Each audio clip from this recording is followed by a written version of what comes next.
Alors, The Umbrella Academy. Eh bien, Umbrella Academy, c'est la série qui vient de sortir sur Netflix. Elle a été disponible à partir du 15 février, réalisée par Steve Blackman. Il s'agit de l'adaptation des comics éponymes Umbrella Academy qui sont sortis en 2009 chez Dark Horse Comics, qui ont été écrits par Gerard Way. Et pour vous faire un petit pitch, en 1986, 43 enfants naissent d'une immaculée conception. 7 d'entre eux sont adoptés/achetés par un multimillionnaire dans l'optique de sauver le monde. Donc il crée cette fameuse Umbrella Academy, car il s'avère que ces jeunes enfants ont des pouvoirs et il va leur apprendre à les contrôler. Et justement, on va voir dans le début de l'histoire qu'il y aura plusieurs petits larcins, des braquages de banques que ces enfants vont réussir à déjouer et ils vont se faire connaître mondialement parlant. Par contre, de nos jours, on fait un gros saut dans le temps, ils ont tous une trentaine d'années, ils sont tous revenus un petit peu à leur vie après avoir quitté un à un l'académie, et ils se retrouvent pour le décès de leur père. Donc c'est l'enterrement, c'est l'occasion d'avoir une grande réunion de famille. Et suite à ça, l'un des 7 en fait, frères et sœurs du coup, qui ont été adoptés prévient sa fratrie que la fin du monde arrive dans 7 jours et ils doivent trouver une solution pour pallier à cela. Alors c'est un petit peu un remake de X-Men Apocalypse dans ce que tu me dis. Cross Days of Future Past, c'est un petit peu d'éléments de X-Men on va dire. Est-ce qu'on serait pas face à un remake déguisé ? Ah bah effectivement, sur bien des niveaux, on a ce côté effectivement académie où on apprend à contrôler des super pouvoirs. On a cette composante justement pouvoirs en tant que tels qui sont pas en plus folichons. On a le mec qui a une force surhumaine, on a le télékinésiste, on a une personne qui arrive à contrôler les esprits. Rien de bien transcendant, mais il y a un choix très très audacieux qui a été fait dans la série, c'est de ne pas faire des super pouvoirs l'élément central, parce qu'en réalité il s'agit plus d'un drame familial et des rapports qu'auront les frères et les sœurs entre eux pour réussir à sauver la planète, plus qu'un focus sur leurs super pouvoirs. Ils auraient pu ne pas avoir de pouvoir du tout, on aurait eu quand même une histoire, mais ça rajoute un petit côté très pop à la chose, ce qui rafraîchit énormément. La série est beaucoup plus sombre que ce que le pilote annonce et des images qu'on en voit, parce que le pilote est très très rythmé, il y a beaucoup de scènes de musique rock, des scènes d'action, beaucoup d'humour qui fait place à l'intérieur. On se rendra compte que l'intrigue sera beaucoup plus noire, beaucoup plus complexe, donc il s'agit plus d'une série psychologique en fait sur le long terme qu'une série de super-héros en tant que telle. Même au niveau photo, c'est très sombre globalement. Exactement, ça devient très très sombre. Donc c'est sur ces points-là en fait que ça sort vraiment des sentiers battus. C'est qu'on se retrouve pas sur cette production de super-héros très classique. Alors là effectivement ça devient peut-être un peu plus innovant, mais est-ce qu'on peut dire que The Umbrella Academy est à la hauteur de ses ambitions ? Est-ce que ça réussit à se démarquer des adaptations ciné mais aussi en série qu'on a déjà pu avoir sur Netflix ? Alors déjà vu que c'est un format série, ça prend son temps pour développer les différents personnages. On n'aura pas nécessairement dans un film où on aura donc des super-héros qui sont caractérisés par leur pouvoir, mais on n'entrera pas nécessairement beaucoup dans leur psychologie. Après, ce qu'on peut reprocher à la série, c'est que certains des 7 super-héros sont plus mis en avant que d'autres. Je pense principalement au numéro 4, qui est d'ailleurs incarné par l'ancien protagoniste de Misfits. Oui. Oui, j'ai plus son nom. Ouais, il joue également dans Mortal Engines récemment. Ouais, exactement. Donc, Robert Michael Sheeran. Merci. Voilà, ça y est, ça m'est revenu. Aucun lien avec le chanteur ? Non, non, aucun pourtant. Après, il aura peut-être des talents cachés, on ne sait pas. Nous avons également Ellen Page qui se joint au casting et qui sera un des personnages qui se notera plus. Mais donc on aura des personnages un peu accessoires et des personnages qui feront beaucoup plus grandir l'intrigue. Il y a aussi énormément d'intrigues secondaires qui sont parfois un peu trop développées par rapport à l'intrigue principale. Mais bon, ça donne un petit côté rafraîchissant à la chose.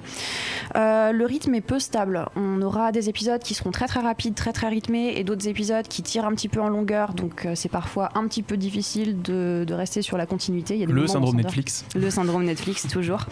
Le fil conducteur est aussi assez prévisible. À partir de l'épisode 3 ou 4, on sait déjà comment ça va se terminer, mais ce qui est intéressant, c'est pas nécessairement le point où on va arriver, c'est le chemin que l'on va emprunter pour y arriver. Après, on peut dire quand même qu'il y a une très très bonne direction artistique, que ce soit au niveau de la photographie, que ce soit au niveau du choix musical. C'est vraiment un grand plaisir pour les yeux. Les effets spéciaux sont très très bien gérés. En plus de ça, on a des personnages qui sont très attachants. car ce sont des super-héros qui, passé la trentaine, sont redevenus des humains en fait, en quelque sorte. Ils sont recaractérisés par les principaux défauts de la race humaine et ils sont totalement démystifiés. C'est absolument plus ces super-héros qui vont sauver le monde, mais qui doivent réussir à faire une amélioration pour justement réussir à faire ce qu'ils doivent faire, c'est-à-dire stopper l'apocalypse. Et on a aussi de très très bonnes perspectives pour la saison 2 parce qu'on a un très très beau final de la saison 1 qui ouvre énormément de choses à traiter, ce qui sera très intéressant. Mehdi, tu voulais réagir sur cette... Ouais, je suis globalement très d'accord, mais je suis ennuyé par ce qui a déjà été dit, à savoir le manque de rythme et de maîtrise sur les épisodes. On passe vraiment du tout au rien. Il y a des trucs aussi visuellement qui sont très audacieux, notamment il y a un plan dans un épisode où ils se retrouvent tous à danser, un peu Sense8 est passé par là. Et Wes Anderson aussi. Ouais, exactement. Grand Budapest Hotel, enfin un truc. Tout à fait. Voilà. Et moi, ce qui m'ennuie, c'est que j'ai l'impression de voir, alors je vais être un peu dur, mais un sous Hellboy mixé avec un sous Heroes. Et effectivement un petit peu de Hellboy. Pour le côté sombre, pour le côté la figure, le patriarche, le père machin, sauf que c'est autrement moins finaux que ce soit la BD ou le film. Et le côté Heroes, on s'accroche parce que les personnages sont sympas, mais que globalement, en termes d'écriture et de rythme, c'est pas foufou. Donc voilà, je suis un peu là, j'ai vu 5-6 épisodes à peu près. À voir si ce sera plus exploité dans la saison 2, justement. Espérons, les personnages qui sont laissés de côté, mais je pense que dire que justement c'est un sous Hellboy, c'est quand même mieux de dire que c'est un sous X-Men / sous Kingsman, parce que c'est typiquement... Ah ouais, j'ai beaucoup d'affection pour Kingsman. Ouais, justement, on s'est traité aussi de sous Kingsman. D'accord. Mais non, donc, globalement, c'est un bon moment qu'on passe. C'est peut-être pas la série de l'année, c'est pas transcendant totalement, ou en tout cas pas cette saison 1 de la série. À voir ce qui sera produit après, à voir la ligne conductrice qu'ils veulent avoir. Charlie, Ariane, vous avez commencé un petit peu, vous avez envie de vous laisser tenter par l'expérience? Moi, je l'ai pas regardé encore. J'y pensais, donc peut-être que je vais me laisser tenter. C'est moins long qu'une série Netflix habituelle, je crois que c'est que 10 épisodes, c'est ça? 10 épisodes de 45 à 55 minutes. Ok, donc c'est quand même assez, effectivement, ça joue un petit peu à l'accordéon avec la longueur des épisodes, peut-être avec le rythme aussi, du coup. Oui, pardon. Non, une micro-anecdote pour dire, je crois que l'auteur du comics à la base est un membre du groupe de Arctic Monkeys. C'est le leader. C'est le chanteur de MCR. De My Chemical Romance. Autant pour moi, Chemical Romance. D'où l'importance, effectivement, du choix de la musique dans la série. Peut-être qu'il a été en consultant en mode, alors quand j'ai écrit cette scène, j'ai réfléchi à cette musique, etc. Donc je suis sûr il y a un petit côté un peu super-héros playlist. Bon, alors moi, à titre personnel, ça m'a un peu évoqué, désolé, ça m'a rappelé un petit peu Suicide Squad dans l'inconstance des musiques, dans la diversité du panel de musique. Je veux dire, c'est que t'as des scènes d'action où t'as des choix musicaux et j'étais là. Ouais, ok.